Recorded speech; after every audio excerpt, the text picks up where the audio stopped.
તો બોટાદના ગઢડાના ભંડારિયા ગામે મોડી રાત્રે મકાન ધરાશય થયું। મકાન ધરાશય થતા મોટી જાનહાનિ ટળી હતી। ગઢડામાં મુશળધાર વરસાદથી પાણી ભરાયા હતા।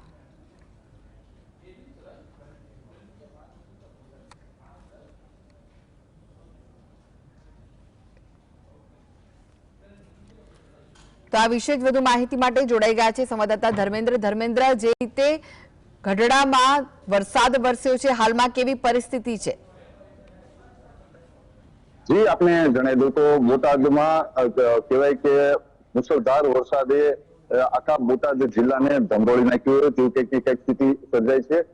खास करीने सौथी वधारे बोटाद ना गरडामां जे कहेवाय के सवारे 10 वाग्या सुधीमां नोंधायेलो वरसाद छे 381 mm એટલે કે અંદાજિત 15 ઇંચ જેટલો વરસાદ ગરડામાં ખાબકી ચૂક્યો છે। જ્યારે બીજી તરફ બોટાદ તેના પછી 354 mm એટલે કે 14 ઇંચ જેટલો વરસાદ બોટાદ શહેરમાં પણ પડ્યો છે અને આસપાસના વિસ્તારોમાં પડ્યો છે। કહેવાય છે કે બરવાળા અને રાણપુર પણ આમાંથી બાકાત નથી। ત્યારે બોટાદમાં જે કહેવાય કે સૌથી મોટા 3 ડેમ કહેવાય કે માલપરા ડેમ છે, આંબળા ડેમ છે અને લીંબાળી ડેમ છે, જેને ખોલવામાં આવ્યા છે અને એના દરવાજા ખોલી અને એમાંથી પાણી વહેતું ગયું છે। ખાસ કરીને નીચાણવાળા વિસ્તારોના અનેક લોકોને જે કહેવાય કે સુરક્ષિત સ્થળો પર જવા માટે તેને સૂચના આપી દેવામાં આવી હતી।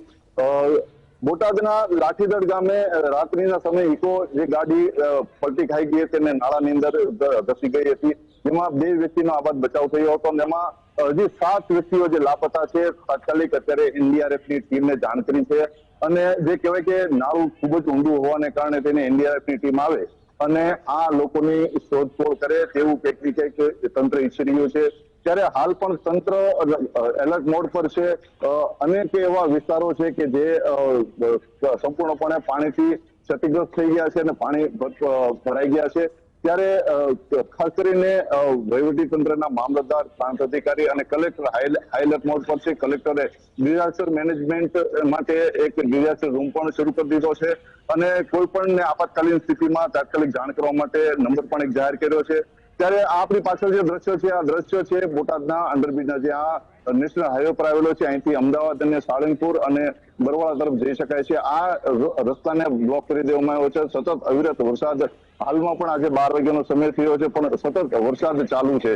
ત્યારે કહેવાય કે હજી પણ આપત્તિ ટળી નથી। ત્યારે લોકો એવું કહી રહ્યા છે કે આ જે સ્થિતિ છે એનું કંઈક ને કંઈક ગંભીર પરિણામ લઈ શકે તેવી પરિસ્થિતિ હાલ જણાઈ રહી છે।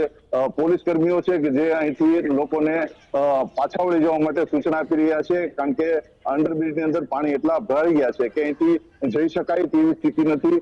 સવારે એક બસ અહીંયા ફસાઈ હતી અને જેના કારણે તેને હવે અત્યારે પાણી સતત વધી રહ્યા હોવાને કારણે તેને અહીંયા પોલીસ કર્મીઓ પણ એલર્ટ થઈ ગયા છે। એનડીઆરએફની ટીમ પણ અહીંયા લાઠીદળ પહોંચી ગયો હતો એવા સમાચાર મળી રહ્યા છે।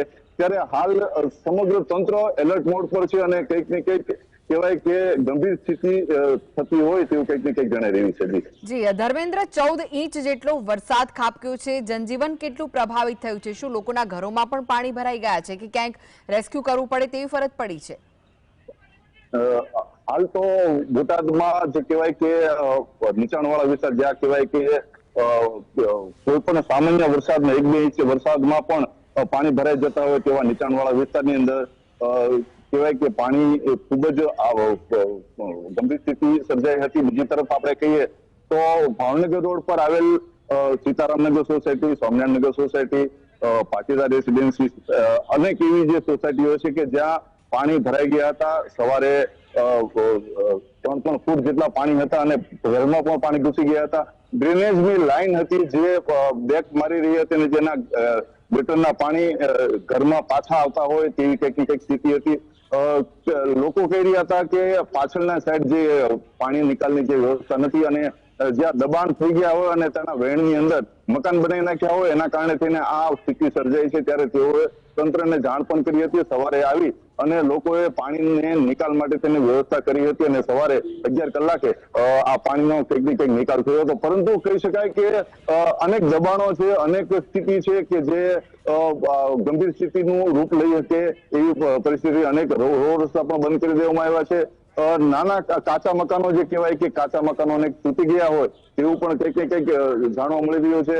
ત્યારે કહેવાય કે હાલ તો તંત્રને એલર્ટ મોડ પર રહેવાની જરૂર છે અને એલર્ટ મોડ પર છે પણ જરૂર. ત્યારે એનડીઆરએફની ટીમ અત્યારે બોટાદમાં આવી અને પોતાની કામગીરી જે ખાસ કરીને લાઠીદળના જે ખોવાયેલા વ્યક્તિઓ છે એને શોધવા માટે કરી રહી છે. જી ધર્મેન્દ્ર, જે બોટાદ છે તેની આજુબાજુના ગામો છે ત્યાં કેવો વરસાદ વરસ્યો છે, કેટલા પ્રભાવિત થયા છે અને તે કયા કયા ગામો છે? ખાસ કરીને આપણે કહીએ તો ઢસા પંથક છે, જે ખાસ કરીને ઢસા, માલપરા, રણિયાળા, ગરડા અને કહેવાય કે ટાટમ જેવા અનેક વિસ્તારો છે કે જે અનેક ગામો છે કે જે બે ગામોને જોડતા નાના મોટા અનેક ગામો છે કે જ્યાં પુલ પરથી વાહન પસાર થઈ શકે તેવી સ્થિતિ નથી. બરવાળામાં પણ માલણપુર વિસ્તારની અંદર ખૂબ જ વરસાદ પડ્યો છે. અમને છેલ્લી 2 કલાકની અંદર 3 ઇંચ જેવો વરસાદ પડ્યો હતી જાણકારી મળી રહી છે. ત્યારે ત્યાં પણ જનજીવન પ્રભાવિત થયું છે અને વાહન પસાર ન થઈ શકે તેવી સ્થિતિને કારણે ધંધુકા રોડ બંધ કરી દેવામાં આવ્યો છે. એક સાઈડ બંધ કરી હોય તેવી પણ જાણકારી મળી રહી છે. એટલે કહી શકાય કે અનેક એવા વિસ્તારો છે, અનેક ગામો છે જે સંપર્ક વિહોણો પણ થાય તેવી સંભાવના છે.